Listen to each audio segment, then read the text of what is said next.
నేర్చుకోవాల్సినవంట చాలా ఉన్నాయంట. మనం ఎందుకంటే అందుకే సహవాసంలో మనం ఉంటే నేర్చుకుంటాం. సహవాసంలో నీకు రమ్మని ఎందుకు దేవుడు చెప్పాడంటే కొన్ని విషయాలు ఎక్కడ నీకు చెప్పబడిన లేని మాటలు నీకు పరిశుద్ధాత్మ దేవుడు మాట్లాడుతూ బయలుపరుస్తూ నీ జీవితాన్ని ఎలా కట్టుకోవాలి, నీ బ్రతుకు ఈ లోకానికి నీ వచ్చే ఎలా ముందుకు వెళ్ళాలి, దేవునికి ఇష్టంగా బ్రతికితే నీవు ఎక్కడ ఉంటావు అనే విషయాలు పరిశుద్ధాత్మ దేవుడు.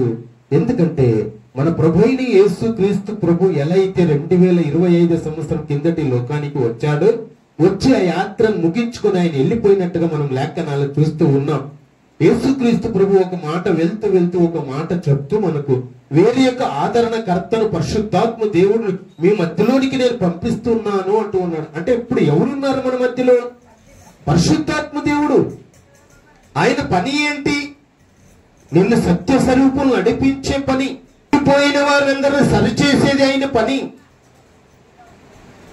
మరి నశించిపోయే ఆత్మను వెతికి రక్షించడం తన పని.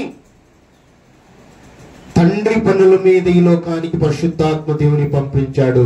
ఆ పరిశుద్ధాత్మ సత్య స్వరూపంలోనికి నడిపించాలి. పరలోకాన్ని మిమ్మల్ని అందరినీ, భూలోకంలో ఉన్న మానవులందరినీ రక్షించి ఆయన అక్కడికి నడిపించాలనే ఉద్దేశంతోనే పరిశుద్ధాత్మ దేవుని పంపించాడు మన మధ్యలో. హల్లెలూయా. మరి దేవుడు అంట ఈ లోకాన్ని ఎంతగానో ప్రేమించాడంట. ఎంత ఈ లోకాన్ని ప్రేమించి మమ్మల్ని లోకానికి దీన్ని భూమి మీదకి తీసుకొని వచ్చినట్టుగా మనం చూస్తూ ఉన్నాం లేఖనాలు.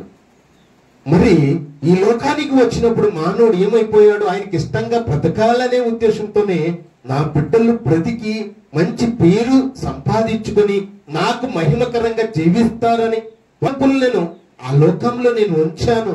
పుట్టినప్పుడు తెలుసుకున్నావు ఈ లోకం ఉన్నదని, మరణించినప్పుడు తెలుస్తుంది మరొక లోకం గురించి. ఆ లోకం గురించి నీవు ఇక్కడే ఆయన కొన్ని విషయాలు ఆయన కొంత ఇచ్చట బైబిల్ లేఖనాల పరిశుద్ధ గ్రంథంలో రాయబడి ఉన్న మాటలు మీరు తెలుసుకొని దేవుడి కొరకు బ్రతికి దేవుడి కొరకు నీవు వేచి ఉండి నీకిచ్చిన బాధ్యతలు, నీకిచ్చిన పిల్లలు, నీకిచ్చిన భార్య భర్తలు కుటుంబ సమేతంగా వచ్చి ఆ మాటలు విని నీ మార్పు పొంది దేవుడి కొరకు ఒక సాక్షిగా బ్రతకాలనేది ఆయన ఉద్దేశం.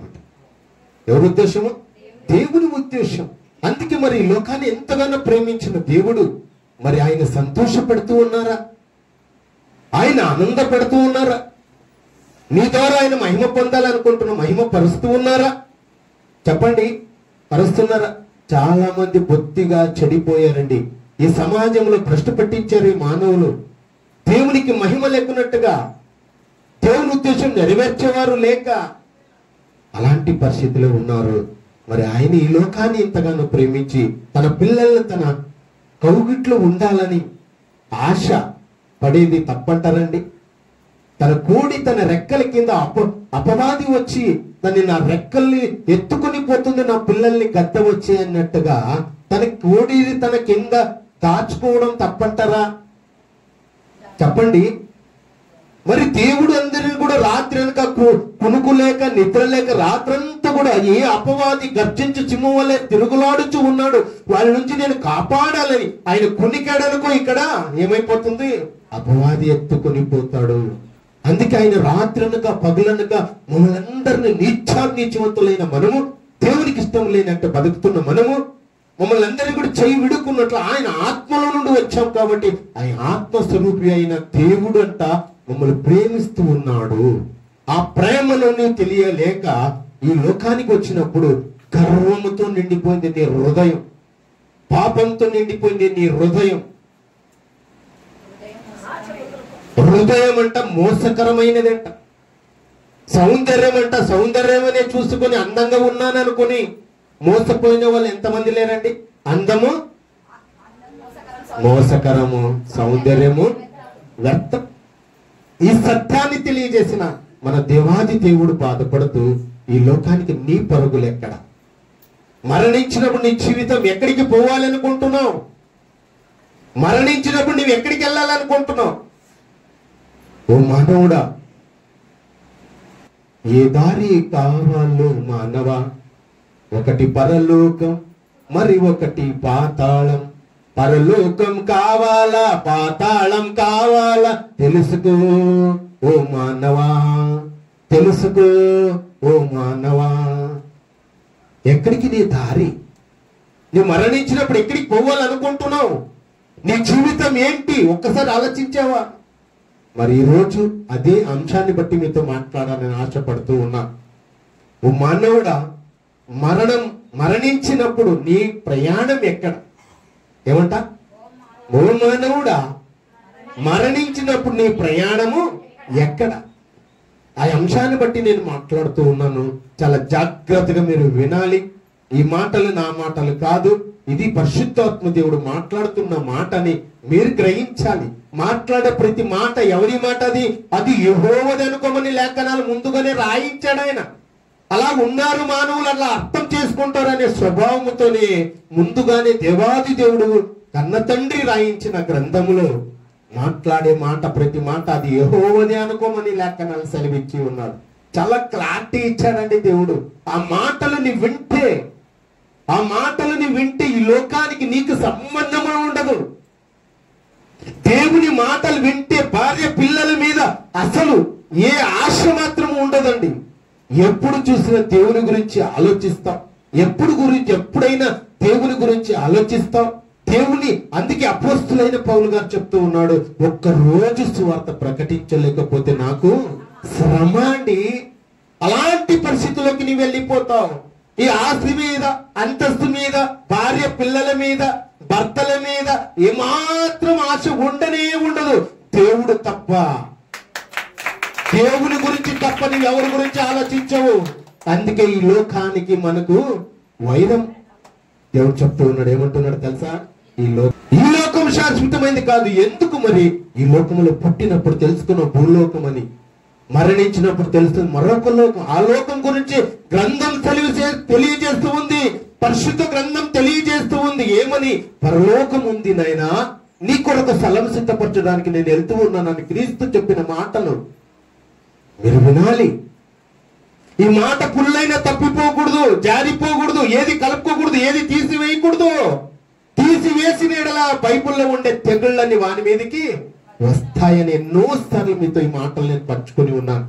మరి చూద్దామా దేవుడు ఎంతగానో ప్రేమించాడంటే ఈ లోకాన్ని? చూద్దాం. ఒక మాట మీకు గుర్తు చేయాలనే ఆశపడుతూ ఉన్నాను. మరి అంశం పేరంట మానవుడా మరణించినప్పుడు ఎటు నీ ప్రయాణం. చూద్దాం. దేవుడు రాయించిన గ్రంథములో, పరిశుద్ధ గ్రంథం, దేవుడు ఏర్పాటు చేయబడిన దేవుని వాక్యమును చదవగా మనం విందాం. యోహాను సువార్త 3వ అధ్యాయం 16-17 వచనంలో కొన్ని విషయాలు 16వ వచనం చదువుకుందాం. దేవుడు లోకమును ఎంతో ప్రేమించెను కాగా ఆయన తన అద్వితీయ కుమారునిగా పుట్టినవాని యందు విశ్వాసముంచు ప్రతి వాడును నశింపక నిత్య జీవము పొందునట్లు ఆయన అనుగ్రహించెను. గట్టి కొట్ట చెప్పట్లో దేవునికి మహిమకరంగా. ఆయన యందు విశ్వాసం ఉంచిన వారు ఎక్కడికి వెళ్తారు? నిత్య జీవం ఉన్నది, పరలోకం ఉన్నది. ఎవరు యందు విశ్వాసం ఉంచాలి? క్రీస్తునందు విశ్వాసం ఉంచాలి. అద్వితీయ కుమారుని యందు విశ్వాసం ఉంచిన వారు ప్రతివాడు, చూసావా? విశ్వాసం ఉంచిన ప్రతివాడంట. ఈ భూమిపైన ఉన్న మానవులందరూ ప్రతివాడు, అన్నిడు కావచ్చు, ప్రభు నమ్మిన వారు కావచ్చు, నమ్మలేని వారు కావచ్చు. అర్థమవుతుందన్న మాటలు. మరి అందరి గురించి మాట్లాడుతూ ప్రతి వాడి అంత నశించిపోవడం దేవునికి ఇష్టం లేదు. ఒక్క ఆత్మ కూడా భూమిపై నశించిపోవడం నాకు ఇష్టం లేదు. ఎందుకంటే ఎంతగానో నేను ప్రేమిస్తూ ఉన్నాను కాబట్టి. దేవుడికి మహిమకరంగా. నిత్య జీవము పొందునట్లు ఆయన అనుగ్రహించాడంట. ఎవరిచ్చారా అధికారము? ఎవరిచ్చారు క్రీస్తుకు అధికారము? దేవుడే ఇచ్చాడు. ఆయనే కన్న తండ్రి అంటాము, ఆయనే దేవుడు అంటాము, ఆయన సృష్టికర్త అంటాము. ఆయన దేవుడి కుమారునికి అధికారం ఇచ్చాడంట. ఆ అధికారం బట్టి ఈ మానవులు, ఈ భూలోకంలో ఉన్న మానవులందరూ క్రీస్తునందు విశ్వాసం ఉంచిన వారు నిత్య జీవము పొందుదురు అనే మాట లేఖనాలు సెలవిచ్చావు. మరి పొందితే ప్రతి ఒక్కరు పొందిన వారు ఎక్కడికి వెళ్తారు? నిత్య జీవం, పరలోకం వెళ్తారు. ఎవరు ఎందు విశ్వాసం ఉంచాలి? దేవుని యందు విశ్వాసం ఉంచాలి. క్రీస్తు కుమారుని యందు, క్రీస్తు యందు విశ్వాసం ఉంచాలని లేఖనాలు సెలవిచ్చావు. మరి విశ్వాసం ఉంచలేని వాళ్ళ పరిస్థితి ఏంటి అంటే ఒకేసారి చెప్పాడు దేవుడు, నమ్మిన వానికి రక్షణ, నమ్మలేని వానికి శిక్ష విధించబడను. శిక్ష విధించబడను. మరొక మాట మీకు తెలియజేస్తున్నాను. ఆ శిక్ష గురించి మళ్ళీ నీకు చెప్తూ ఉంటాను. మరొక మాట అక్కడ 3వ అధ్యాయం చూడము. 3వ అధ్యాయం యోహాను సువార్త 3వ అధ్యాయం 35-36 వచనంలో కొన్ని విషయాలు మనకు తెలియజేస్తూ ఉన్నాడు. చదువు. తండ్రి కుమారుని ప్రేమించుచున్నాడు కనుక. ఎవరు ప్రేమిస్తున్నారంట కుమారుని? తండ్రి. ఆయన దేవుడు కుమారుని అంటే యేసు క్రీస్తు ప్రభుని ప్రేమిస్తున్నాడు కనుక ఆయన చేతికంట సమస్తము అప్పగించాడంట. చప్పట్లు కొడదాం దేవునికి కనుక. సమస్తం ఈ భూమిపైన ఉన్న మానవులు కావచ్చు, ఈ ప్రకృతి కావచ్చు, ఈ భూమిపైన అన్నిటినీ కూడా ఎవరికి అధికారం ఇచ్చేశాడు? కుమారునికి, క్రీస్తుకు అధికారం దేవుడు ఇచ్చాడు. చదువు. కుమారుని యందు విశ్వాసం ఉంచి వాణ్ణి, విశ్వాసం ఉంచిన వాడంట నిత్య జీవము గలవాడు. నిత్య జీవానికి పోవాలంటే క్రీస్తు మార్గం గుంటూ వెళ్ళాలి నాయన. యేసు రక్తము ప్రతి పాపములను పవిత్రులుగా పరిచును. ఎటువంటి పాపినైనా, ఎటువంటి దుర్మార్గుడైనా, ఎటువంటి వ్యభిచారి అయినా, ఎటువంటి వారైనా, ఎటువంటి పాపి అయినా ఆ యేసు రక్తము ప్రతి పాపములు కడిగి పవిత్రులుగా పరిచి పరలోకం ఇచ్చడానికి సిద్ధంగా ఉన్నాడు. సహోదరి సహోదరుడా, మనం అలా చూసుకున్నట్లయితే దొంగకి పరదేశం ఇవ్వలేదా? పాపిని క్షమించలేదా? వ్యభిచారి కలిగిన స్త్రీని క్షమించలేదా? రక్తపు స్త్రీని స్వస్థపరచలేదా? ఒక పాపి చక్కని వాళ్ళ ఇంట్లో నివాసం చెయ్యలేదా? ఎస్తారనే అండి, చప్పట్లు కొట్టరే. దేవునికి మహిమ కలుగునుగాక. ఎంత చక్కటి మాటలు దేవుడు మాట్లాడుతున్నారు. మరి ఎవరైతే శిక్ష అర్హులు వాళ్ళ దగ్గరికి వెళ్దామా? కుమారునికి విధేయత కానివాడంట, క్రీస్తుని నమ్మలేని వాడంట, యేసుక్రీస్తు ప్రభు విశ్వసించలేని వాడంట, యేసుక్రీస్తు ప్రభు తిరస్కరించిన వాడంట జీవము చూడడు. ఏమంట? ఏం చూడడు? జీవము చూడడు. జీవం అంటే ఏంటి? పరలోకం చూడడంట. ఎవరు ఎందు విశ్వాసం ఉంచలేని వారు? క్రీస్తునందు విశ్వాసం ఉంచలేని వారు జీవము చూడడు గాని దేవుని ఉగ్రత వాని మీద నిలుచును. ఆ ఉగ్రత ఎవరైతే క్రీస్తుని విశ్వసించలేని వారి మీద దేవుని ఉగ్రత నిలుచునని లేఖనాలు సెలవిచ్చాడు. మళ్ళీ ఎక్కువ ఉగ్రత నిలబడిందంటే ఏమై ఉంది? ఏమైతారు? దేవుని ముందు నిలబడతారా? చెప్పండి. దేవుని ఉగ్రత వారి మీద నిలబడుతుందంట. ఒక మాట ఇంకొక చోట ఒక మాట మాట్లాడుతున్నాడు. ఈ దేవుడంట సహించినవాడు, దేవుడంట ఓపిక కలిగిన వాడు, ప్రేమామయుడు, కరుణామయుడు, కన్న తండ్రి అని చెప్పుకుంటూ వచ్చాము. కానీ ఇప్పుడు యూదా గోత్రపు సింహమా, రెండవ రాకడలో వస్తూ ఉన్నాడు భూలోకానికి దేవుడు. అలాంటి దేవుడు మనతో సుట్టుగా మాట్లాడు. క్రీస్తునందు ఎవడైనా సరే క్రీస్తునందు విశ్వాసం ఉంచలేకపోతే జీవుని చూడడు. ఇంకొక మాట తెలియజేస్తూ ఉన్నాడు దేవుడు, పరిశుద్ధాత్మ దేవుడు. వారిని దేవునికి ఎవరైతే విధేయులు కాక యేసుక్రీస్తు ప్రభుని విశ్వసించలేకపోతే భ్రష్ట మనసుకు దేవుడు అప్పగించేస్తానని లేఖనాలు సెలవిస్తూ ఉన్నాయి. భ్రష్ట మనసు కంటే ఎవరు? చూసావా? దేవుడు ఎంతగానో ప్రేమించిన దేవుడు ఒక్క ఆత్మ కూడా నశించిపోలేకున్నట్టుగా నేను కాపాడే దేవుడని వాగ్దానం చేసిన నమ్మదగని దేవుడు. ఇంకా దేవుడే విసుగు వచ్చేటట్టుగా, దేవునికే కోపం వచ్చేటట్టుగా, దేవుడే ఉగ్రత వారి మీద నిలబడేటట్టుగా ప్రవర్తించారంట మానవులు. దేవుని మాట విన వారికి ఒక తల్లిదండ్రులు అనుకుందాం, తల్లిదండ్రుల మాట పిల్లలు వింటే కోపం ఉంటుందా తల్లిదండ్రులకు? వినలేకపోతే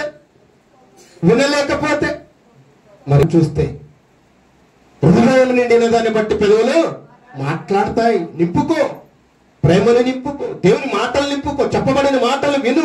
నా గురించే, నా కుటుంబం కొరకే, నా పిల్లల కొరకే అలా స్వీకరించాలి వాక్యం. అలాంటి జీవితం నీలో లేదనుకో, ముందు వాక్యాల్లో తెలియజేస్తూ ఉన్నాడు పరిశుద్ధాత్మ దేవుడు, నీ గతి ఎక్కడ, నీ ప్రయాణం ఎక్కడ?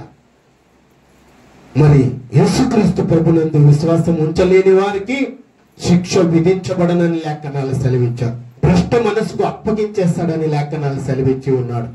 మరి చాలా మంది మానవులు లోకంలో ఎలా ఉండిపోయారంటే జూదముతో, వ్యభిచారముతో, పాపాలతో,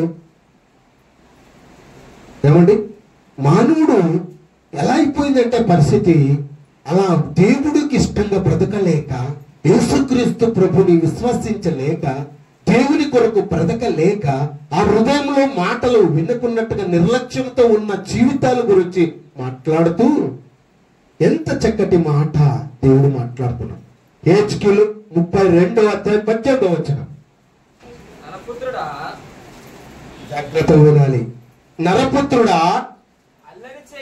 అల్లరి చెయ్యు ఐగుప్తుల సమూహమును గూర్చి అంగలార్చుము. ప్రసిద్ధి నొందిన జనముల కుమార్తెలు భూమి కిందికి దిగిపోయినట్లు భూమి కిందికి పాతాళమును పోయిన వారి ఎద్దకును వారిని పడవేయను. హల్లెలూయా. ఎవరు పాతాళానికి పోయారంట? ఎవరు చేసినదంట?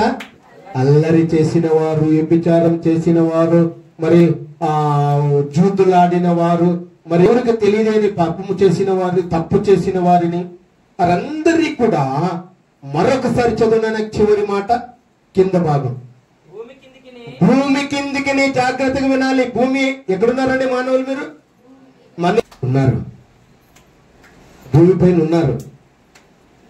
చప్పట్లు కొట్టారు కాబట్టి చాలా చక్కటి మాటలు మీరు వినండి. విసుకోవద్దు, నిర్లక్ష్యం తీసుకొని రావద్దు నీ హృదయంలోనికి. ఈ దేవుని మాటలు వినడానికంట వేగిలపడు, నీ జీవితము బాగుపడతావు. నిర్లక్ష్యం బయట రూపమునే చూడగలంటే లోపల అంతరంగములు ఎవరికి తెలుసు?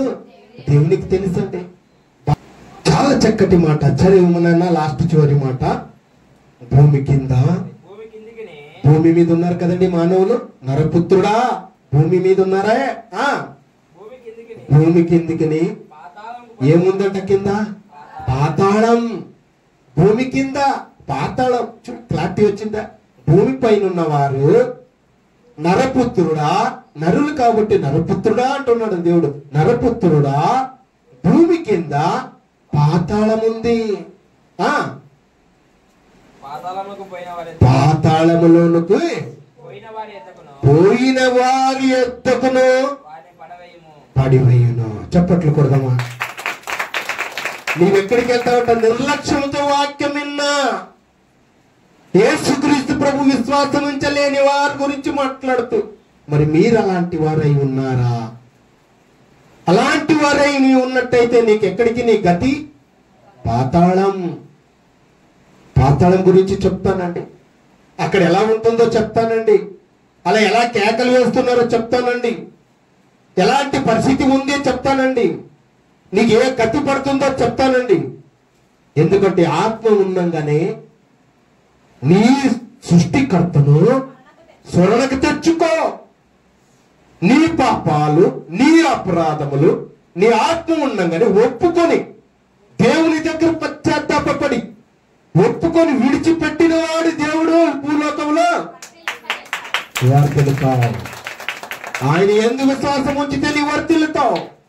క్రీస్తునందు విశ్వాసం ఉంచితే నీ వర్తిల్లుతావు, పరలోకాన్ని చేరుతావు. సహోదరి సహోదరుడా, నీ నిర్లక్ష్యంతో ఉంటే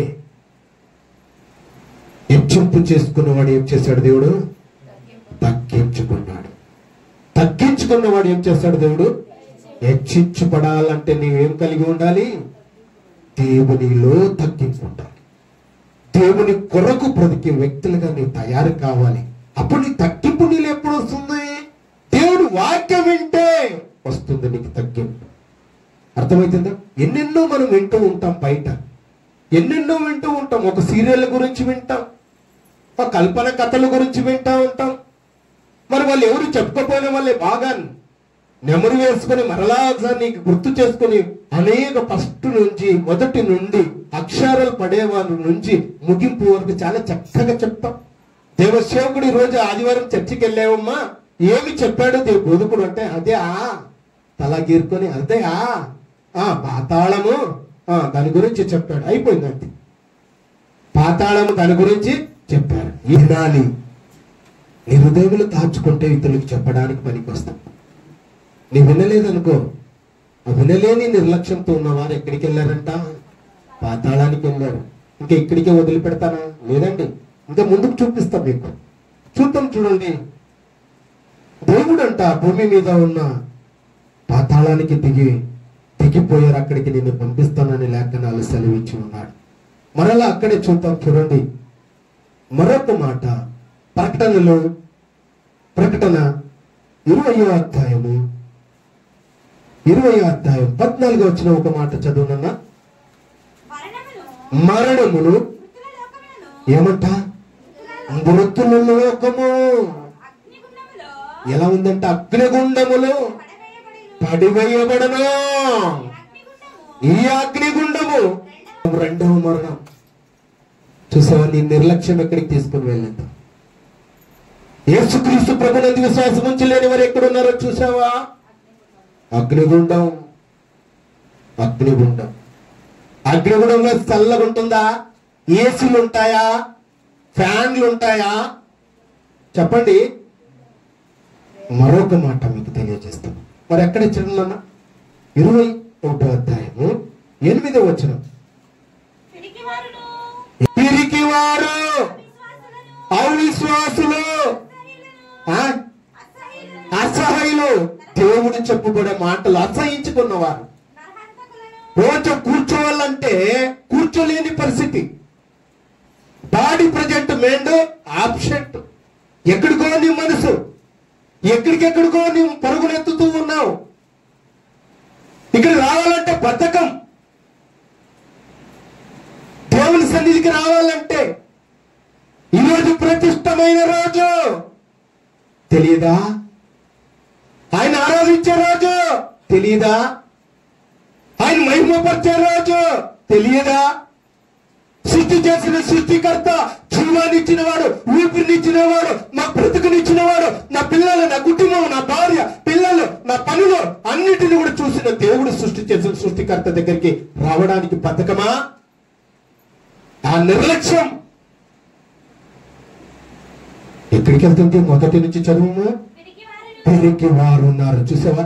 పిరికి వారు, అవిశ్వాసులు, దేవుడంటే లెక్కలేని వారు, అసహ్యులు, అసహించుకోవడం, నరహంతకులను, వ్యభిచారులను, తెలిసి దేవుడు చెప్పిన మాటలకు లోబడలేక వ్యభిచారం చేసిన వారు, మంత్రికుల దగ్గర చాలా మంది వెళ్తూ ఉన్నారు. జాగ్రత్తగా వినండి, జాగ్రత్తగా వినాలి. మంత్రికుల దగ్గరికి పోతే నీ పాతాళమే. రాజుగా ఉన్నవాడిని ఏం చేశాడు? సౌలుని ఏం చేశాడు? సోదగాడికి దగ్గరికి వెళ్ళాడు ఆయన రాజు. ఏం చేశాడు? సౌలుని, రాజుగా ఉన్నవాడిని సౌల్ని దించేశాడండి. ఎక్కడో ఉండి దేవునికి ఇష్టమైన వాడు దావీదు, ఆయన తీసుకొని వచ్చి సింహాసనం మీద కూర్చోబెట్టి అభిషేకించాడు. చెప్పట్లు కొడదాం దేవునికి. సోదగా దగ్గరికి వెళ్ళే వారంతా కూడా దేవునికి వ్యతిరేకతలు. ఓ క్రైస్తవురాలా, నీ మరణం ఎక్కడ?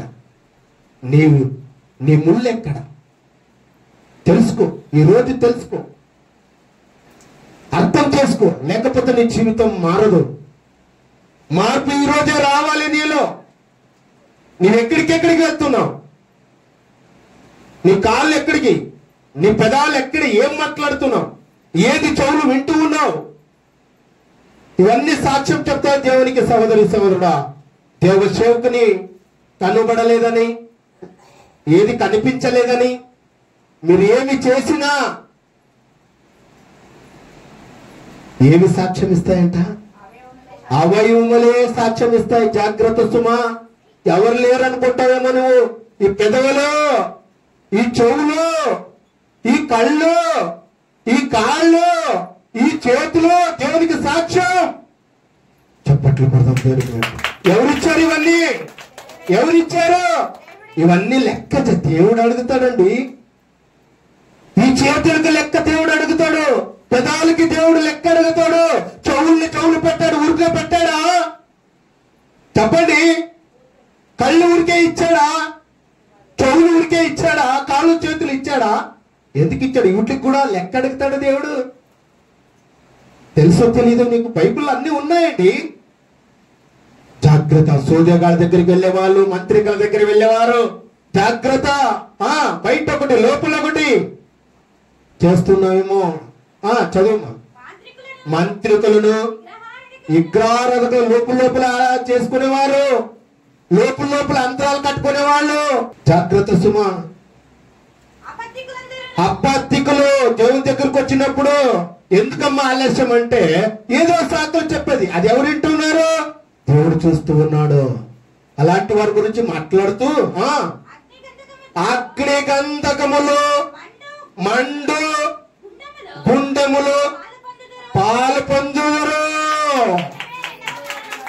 ఇది రెండవ మరణం. ఇది రెండవ మరణం. చూసావా ఎక్కడికి తీసుకుని వెళ్ళింది? శ్రద్ధగా నా మాటలు వినిన ఎడల సమస్త జనముల కంటే నిన్ను నేను హెచ్చించేది కావాలా? అగ్నిగుండములో రెండంతులు మరణం కావాలా? క్రీస్తునందు విశ్వాసం ఉంచలేని వారి గురించి మాట్లాడుతున్నాం. మరి ఇక్కడ మంత్రికుల గురించి, వ్యభిచారుల గురించి, దొంగలు, లోగులు అందరు కూడా వచ్చేసారు. అర్థమైతే మరి ఎంతమందికి అయితే హృదయం నొప్పుకున్నావో. దేవుని రెండంచెల ఖడ్గం దేవుని వాక్యం నిన్ను వేస్తుంది, నన్ను వేస్తుంది, నరికేస్తుంది. రెండంచెల ఖడ్గం. నేను అలాంటి పరిస్థితులు ఉంటే నన్ను నరుకుతుంది. నేను పాతాళానికి వెళ్ళాలి. ఎందుకంటే మీ అందరికన్నా కఠినంగా నాకుంటుంది శిక్ష. రెండంతుల శిక్ష నాకు బోధకునిగా. అర్థమైందా? మీకు ఒక్క శిక్ష అయితే నాకు రెండంతుల శిక్ష. అందుకే నేను యథార్థంగా ఉంటూ ఉన్నాను. అందుకే యథార్థంగా మీతో నేను పంచుకుంటున్నాను. ఉన్నది ఉన్నట్టుగా పంచుకుంటున్నాను. ఈ వాక్యాన్ని మీరు విని మీరు అలాగే ఉండాలి. ఈ మహిమగల సంఘంలో ఎలా ఉండాలంటే యథార్థంగా ఉండాలి. ఏదైతే ఒకప్పుడు చేసావో ప్రభువా క్షమించు ప్రభువా, ఇంకెప్పుడు నుంచి ఎప్పుడు చేయను ప్రభువా. అక్కని, చెల్లెని, మామని, అన్నని, బంధుని, బలగమని ఏమీ లేదు ప్రభువా. నీ కొరకు నేను బ్రతుకుతాను. ఈ లోకంలో ఉన్న మానవులందరూ కూడా ఈ లోకానికే, ఈ బంధుత్వం అంతా కూడా ఈ లోకానికే సంబంధం. అంతే. పరలోకములకు వెళ్ళేటప్పుడు ఎవరికి ఎవరు లేరండి. హల్లెలూయా. దేవుని కృపను బట్టి ఎంత చక్కటి మాటలు దేవుడు మనతో మాట్లాడుతున్నాడంటే అక్కడే చూద్దామా.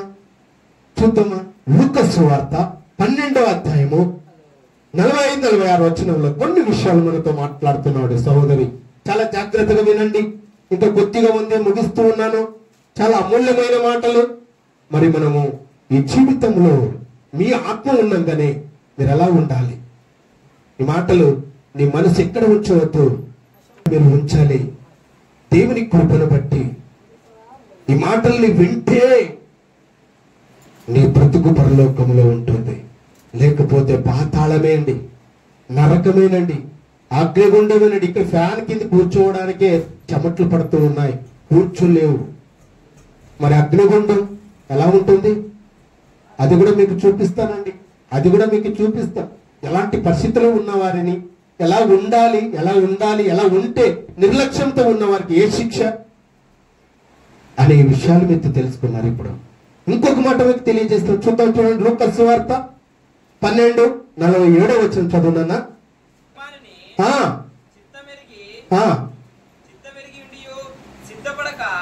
సిద్ధపడక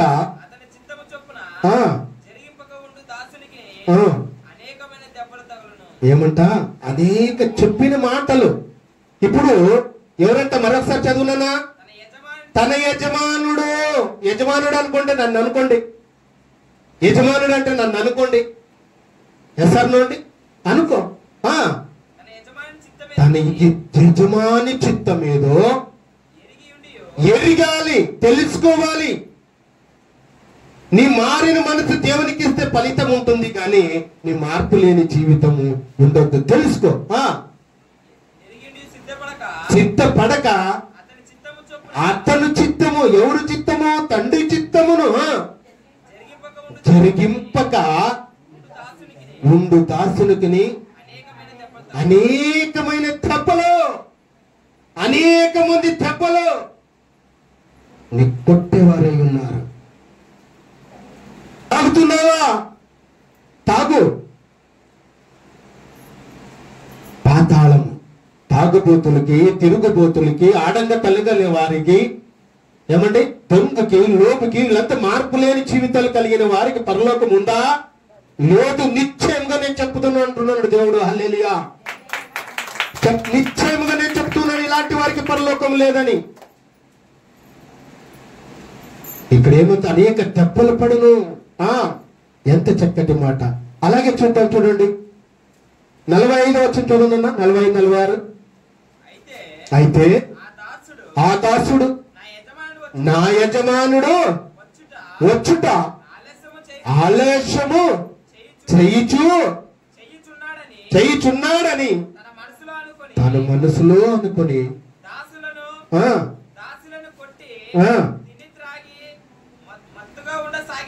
వాడు కనిపెట్టని దినములోను ఎరగని గడియలోను ఆ దాసుడికి యజమానుడు వచ్చి వాడు నరికించి అపనమ్మకస్తులతో వానికి పాలు నియమించును. ఏమంట? అపనమ్మకముతో ఉన్నావా? నీవెక్కడ? నీకు పాలు, నీకు భాగం. ఎక్కడుంది భాగం? పాతాళం. అక్కడుంది నీకు భాగం. ఆ భాగానికి పాలి భాగస్థుడవుతావు. దేవుడి సేవకుని మాట విని ఒక మాట దేవుడు చెప్తున్నాడు. అబ్రహాముతో మాట్లాడుతూ అబ్రహామేమో చెప్తున్నాడు, కన్నా తండ్రి ఏం చెప్తున్నాడంటే, ఒక ధనవంతుడు ఉన్నాడు, ఒక దరిద్రుడు ఉన్నాడు ఈ లోకంలో. మరి ఆయన బ్రతికిన రోజులంతా కూడా ఈ భూలోకంలో బ్రతికాడు. ఈయన బ్రతికిన రోజులంతా దేవుడు సమయం ఇచ్చినప్పుడు అంతా కూడా ముగించేశారు ఇద్దరు యాత్ర. ఈయన రోజు ఏం చేసేవాడంట? కురుపులతో నిండిన వాడు దరిద్రుడు. ఒక లాజరు అని పేరు పెట్టారు ఆయన. ఆయన జీవించాడు ఈ లోకంలో. మరి ధనికుడు ఉన్నాడు. ఏమై ఉన్నాడు? ధనికుడు ఉన్నాడు. రోజు ఏ బట్టలు వేసుకునేవాడు? ఊదరంగ బట్టలు వేసుకునేవాడు. ఊదరంగ బట్టలు వేసుకునేవాడు. రోజు డ్రెస్సు వేరే డ్రెస్సు, చాలా విలువైనది, ఖరీదైనది. తింటూ ఉన్నాడు, తాగుతూ ఉన్నాడు, తందనలాడుతూ ఉన్నాడు. దేవుని గురించి తెలుసుకోలేని పరిస్థితులు ఉంటూ ఉన్నాడు. అలాంటి వాడు చనిపోయాడు, వీడు చనిపోయాడు. వీడు ఎంగిలి మదుకులు తినుకొని నా ఇంటి ముందర బ్రతికి ఉన్నవాడు లాజరు చనిపోయాడు. మరి లాజరు చనిపోతే ఏమంట? ఆ దరిద్రుడు, ఈ లోకం ఏమై ఇచ్చింది? బోనస్ ఏమిచ్చింది? దరిద్రుడు చనిపోయి దేవదూతల చేత అబ్రహాము రొమ్మున ఆనుకొనుట కొనుకోబడిన. చప్పట్లు కూడా దేవునికి. ఈ లోకంలో దరిద్రుడుగా ఉన్నవాడు, పేదవాడుగా ఉన్నవాడు, తినడానికి తిండి లేనివాడు దేవుని దగ్గర దేవదూతలు వచ్చి తీసుకొని వెళ్ళాయంట. మరి ఊదరంగా వాని దగ్గరికి వెళ్తామా? మరి ధనవంతుడు కూడా చనిపోయాడు, పాతి పెట్టబడ్డాడు. అప్పుడు అతడు పాతాళములు బాధపడుచు దూరము నుండి అబ్రహామును అతని రొమ్మున ఆనుకొని ఉన్న లాజరును చూచి, తండ్రి అయిన అబ్రహామా, ఏమంట? నా యందు కనికరపడు తండ్రి. తను వేడుకుంటూ ఉన్నాడంట. ఎవరిని? తండ్రి అయిన అబ్రహాము. అయ్యా, నా మీద కనికరపడు. ఇక్కడ యాత్ర ఉంది, ఈ పాతాళంలో ఉన్నాను, అగ్నిగుండంలో ఉన్నాను, నీ మాటలు వినలేదు, క్రీస్తు విశ్వాసం ఉంచలేదు, పేదవారికి దాన ధర్మం చేయలేదు, అన్నం వాళ్ళకి అన్నం పెట్టలేదు, ఆకలి కొన్న వారికి అన్నం పెట్టలేని పరిస్థితుల్లో నేను తెలుసుకోలేని నిర్లక్ష్యంతో ఉన్నందుకు ఈ శిక్ష పడింది అనేది నాకు అర్థమైంది. నా మీద కనికరమపడు. అక్కడ నీళ్ళు ఇచ్చేవాళ్ళు ఉన్నారా? బ్రాంతి లాంటి ఇచ్చేవారు ఉన్నారా? ఏమండి చిందులేసే వాళ్ళు ఉన్నారా? ఉన్నారండి. చిందులేసేవాళ్ళు కర్ర కేక, ఎవరి గోల వాళ్ళది. ఒకరినొకరు నడిపించడానికి ఉందండి? ఎక్కడ ఉంటుందా? మరి ఎవరు పడితే వాళ్ళు కేకలు వేస్తూ ఉన్నారు. చదువునన్నా. నీళ్లు ముంచి నీళ్ళు అడుగుతున్నాడు. నీళ్లు లేవు ప్రభా, నా మీద కనికరం ఉంచి నీళ్లు పంపియబ్బా. నా నాలుక చల్లార్చుటకు లాజరుని పంపుము. నా ఇంటి ముందుంది ఎంగిలి మీదకు తినుకునే లాజరుని పంపించయ్యా. నేను ఈ అగ్ని జ్వాలల్లో యాతన పడుతున్నాను, బాధపడుతూ ఉన్నాను, కేకలు వేస్తూ ఉన్నాను. నా గోలు ఎవరు పెట్టించుకోవడం లేదు చెప్పాను. మరొక మాట ఆయన చెప్తూ ఉన్నాడు, అయ్యా ఈ యాత్ర నేను తట్టుకోలేను. మరి నా సహోదరులు ఉన్నారు, నా సహోదరి మనులు ఉన్నారు భూలోకంలో. పుట్టినప్పుడు తెలుసుకున్నాను ఇదే లోకం అనుకున్నాను, తాగాను, తందనలాడాను. ఇప్పుడు మరణించినప్పుడు తెలుసు మరొక లోకం గురించి, ఇది పాతాళానికి వచ్చేసాను ప్రభువా, నన్ను పంపించు. అప్పుడు అతడు, తండ్రి అలాగైతే నా 5 సహోదరులు ఉన్నారు భూలోకంలో, వారిని ఈ వేదనకరమైన స్థలమునకు రాకుండా, పాతాళానికి రాకుండా వారికి సాక్ష్యం ఇచ్చుటకై నా తండ్రి ఇంటికి నన్ను పంపవలనని నేను వేడుకొంచున్నాను. ఎవరిని వేడుకొంచున్నాడు? తండ్రిని వేడుకుంటున్నాడు. చూసావా, అక్కడ పోయినప్పుడు అగాధం ఉంది నాయనా, నీకును మాకును అగాధం ఉన్నది. పాతాళంకి చేయవలసిన నరకములోను ఒక ఆత్మ కూడా నశించిపోకూడదంటే నీవు తిరస్కరించే వాటి నీకు శిక్ష పడింది. కానీ నీ సహోదరులు ఉన్నారే, వాళ్ళకంట ఇక్కడ బోధకుడు ఉన్నాడు, భూమి పైన బోధకుడు ఉన్నాడు. ఇక్కడ రాజీవ్ కాలం, జీసస్ కాలం మినిట్లో మహిమగల సంఘంలో సల్మాన్ అంపడ గారు ఉన్నారు. సెలవిస్తూ ఉన్నాడు దేవుడు. చదువునన్నా. అందుకు అబ్రహామా వారి యొద్ద మోషే ఉన్నాడు, ప్రవక్తలు ఉన్నారు భూమి పైన, వారి మాటలు విని అతనితో చెప్పగా. చూసావా, ఎవరున్నారంటే ఇక్కడ మోషే, ప్రవక్తలు ఉన్నారు భూలోకంలో, దేవసేవకులు ఉన్నారు. వాళ్ళ మాట వింటే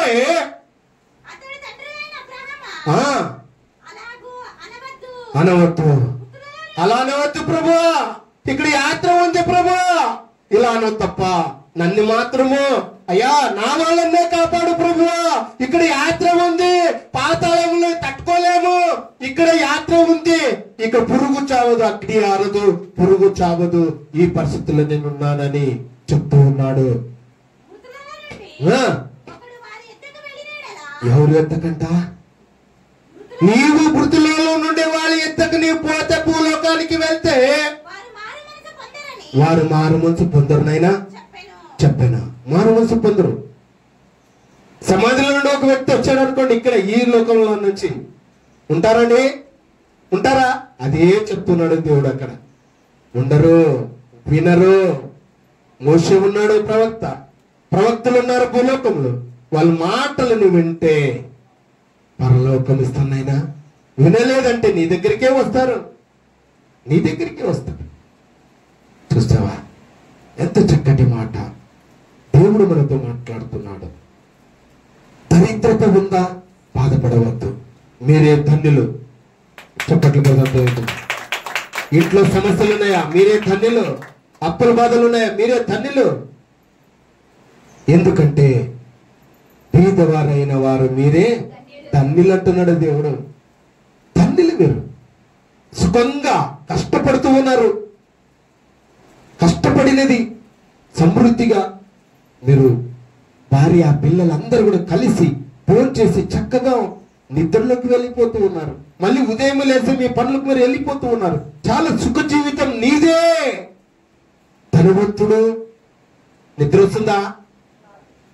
వస్తుందండి. మరి ఎవరు ధన్యులు?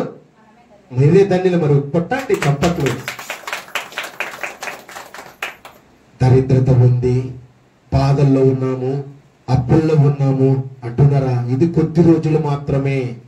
ఈ కొద్ది రోజులు మాత్రమే. యాత్ర మాత్రం ముగించి క్రైస్తవులకి ఎన్నెన్నో శ్రమలు వస్తూ ఉంటాయి. నిజ క్రైస్తవులకి, విశ్వాసాలకి ఏమంట? విశ్వాసాలకి ఏమొస్తుందమ్మా? శ్రమలు ఎక్కువ. శ్రమలు ఎక్కువ. శ్రమలు వచ్చాయనుకో, దేవుడు నన్ను గుర్తించాడు అనాలి. దేవుడా, విశ్వాస కలిగిన ప్రార్థన చేయి. విశ్వాస కలిగిన నిరీక్షణ నీలో ఉండాలి.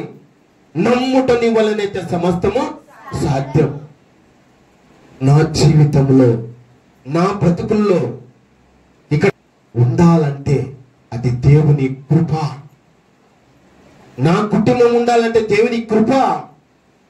ఎన్నో మేలులు నా జీవితంలో దేవుడు చేశాడు. ఎన్నో అద్భుతాలను చేస్తూ ఉన్నాడు.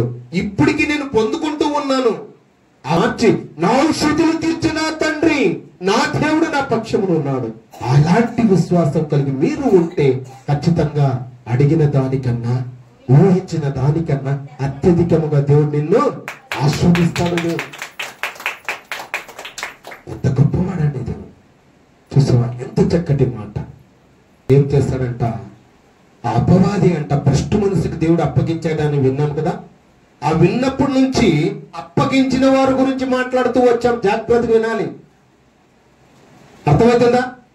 దేవుడు ఎప్పుడైతే ఆయన ఉగ్రత ఆయన మీద, మనుషుల మీద, దేవుడికి వ్యతిరేకంగా క్రీస్తునందు విశ్వాసం ఉంచలేని వారి గురించి మాట్లాడుతూ, వారు దేవుడు అంట అపవాదికి అప్పగించిన ఆ యాత్రలు, వాళ్ళు అనుభవిస్తున్న అనుభోగాలు, పరలోకము గురించి, అక్కడ ఉన్నవారి గురించి, అక్కడ అనుభవిస్తూ యాత్రను భరిస్తూ దేవునితో మాట్లాడిన మాటలు కూడా మీరు విని ఉన్నారు. ఏమండి, ఎవరైనా పాతాళానికి పోయిన వాళ్ళు ఉన్నారా? చూసిన వాళ్ళు ఉన్నారా అనే క్రైస్తవులు అడుగుతూ ఉంటారు. చాలా మంది అడుగుతారు, బయట వాళ్ళు కూడా. ఎస్, పోయారు. ఎవరు? ధనవంతుడు పోయాడు, గుర్తించాడు, దరిద్రుని గుర్తించాడు. ఇవన్నీ ఎవరి మాటలు? అక్కడ పాతాళములో ఉండి అనుభవించే అనుభోగపూర్వకంగా మాటలను తెలియజేసిన ధనవంతుని గురించి మాట్లాడి ఉన్నాము. మొట్టమొదటిగా ఒక యుద్ధం జరిగింది పరలోకం గురించి. దేవదూతలు అక్కడ ఉన్నాయి పరలోకములో దేవుని దగ్గర. ఆ దేవదూతలు పెద్ద యుద్ధాలు జరిగాయి. నాకు పుట్టుబోయే కుమారులకి పరలోకం అనేసినాడు దేవుడు. కన్న తండ్రి నాకు పుట్టుబోయే కుమారులకి పరలోకం అనేసిన వెంటనే ఈ దేవదూతలన్నీ మా కొరకు ఇస్తాడనుకుంటే, మాకు ఇప్పుడు ఎప్పుడో పుట్టుపోయి కుమారులకి ఆయన స్వరూపమును ఉన్నవారికి పరలోకం ఇస్తాడా అని ఒక యుద్ధాలు జరిగి అక్కడి నుంచి పాతాళానికి తొక్కివేశాడు. ఇక్కడ కాదని ఉండవలసింది, అగ్నిగుండంలో యాత్ర అనుభవించాలని ఆ పాతాళము సాతానుగానికి చేశాడండి దేవుడు. మరి అదే ఛాలెంజ్ గా తీసుకుని నీ కుమారుల్ని, నీ కుమార్తెల్ని, భూలోకములో ఉన్నవారు, నీ సొగసు, నీ స్వరూపంలో ఉన్నవారి గురించి గొప్పల్ని చెప్తూ ఉన్నావే. మరి నేను వాళ్ళకి మనశ్శాంతి లేక, సమాధానము లేక, గొడవలు పెడుతూ, కక్షాలు పెంచుతూ పాతాళంకి నేను తీసుకుని వస్తాను నీ బిడ్డలని చెప్పి ఛాలెంజ్ చేసి కంకణము కట్టుకున్నట్టుగా అపవాది ఉన్నది. అందుకే ఆయన ఆ అపవాదిగాడు వచ్చి గద్దెత్తుకొని ఎత్తుకుని పోతాడు, గర్జించే సింహంలో తిరుగులాడుచూ ఉంటాడని ఆయన కునుకు లేక, నిద్ర లేక ఆయన వేచి ఉంటూ ఉన్నాడు దేవుడు. ఎందుకంటే అన్నట్టు పని చేస్తాడు వీడు. ఎవరు? అపవాది. అందుకే ఆయనకి నిద్ర లేదు ఇక్కడ ప్రభుకి. అందుకే ఆయన వేచి ఉంటాడు. రాత్రనక పగలనక నేను కుటుంబం, నువ్వు నిద్రపోయినా ఆయన కాపుదల ఉంటాడు. నువ్వు ఎక్కడికైనా వెళ్ళేటప్పుడు కాపుదల ఉంటాడు. ఎండ దెబ్బైన రాయనను తగలకుండా ఆయన చేతుల్లో నిన్ను ఎత్తి పట్టుకుంటూ ఉన్నాడు ముసలిదాని అయ్యేంత వరకు. ఎందుకు ఇంత భద్రత? ఎందుకు కాపుదల ఇంత పెట్టాలంటే ఆయన స్వరూపంలో నీవు ఉన్నావు కాబట్టి. చెప్పట్లు కూడా దేవునికి మేము కరంగా ఆయన స్వరూపంలో ఉన్నావు, ఆయన సొగసులో ఉన్నావు, ఆయనకి ఇష్టమైన బిడ్డగా నీవు ఉన్నావు కాబట్టి. అందుకే లోకాన్ని ఎంతగానో నేను ప్రేమించాను. ఒక్క ఆత్మ కూడా నశించిపోవడం నాకు ఇష్టం లేదు. ఏమైపోయిందండి? తల్లిదండ్రులు చెప్పేంత వరకు పిల్లలకి చెప్తూ ఉంటారు, చెప్పినప్పుడు మరి వాళ్ళు అలాగే చేస్తూ ఉన్నారంటే ఏం చేసేస్తారండి వాళ్ళు? వదిలేస్తారా లేదా? అదే కన్నా తండ్రి కూడా చేశాడు, అపవాదికి అప్పగించాడు. కాబట్టి ఆ శిక్షను తన పిల్లల మీద నీ కుమారులకి ఇస్తానని చెప్పిన నేను యాత్ర చేస్తానని చెప్పి చిత్రహింసలు చేస్తూ ఉన్నాయే అపవాది. నీ కాళ్ళు ఇచ్చేస్తాయి, నీ కళ్ళు గుడ్లు పీకుతారు, ఈ చేతులు నరుకుతారు, కాళ్ళు నరుకుతారు, అగ్నిగుండంలో వేస్తారు. ఇవన్నీ కూడా కసి తీర్చుకుంటుంది మీ అందరి మీద. అయ్యో మేము నీకే కదండి స్వాగతం పలికింది, నీవు అంటే నాకు ఇష్టం కదా, నీలో గర్వం ఉంది, నాలో గర్వం ఉంది, నీలో పొగురుంది, నాలో పొగురుంది, నీవు దేవుని వాక్యం వింటే పరలోకం పోతారు, అందుకే నేను వినలేదు, అందుకే నేను నీ మాట విన్నాను కాబట్టి నీ బిడ్డను నేను అంటే అక్కడ కుదరవండి.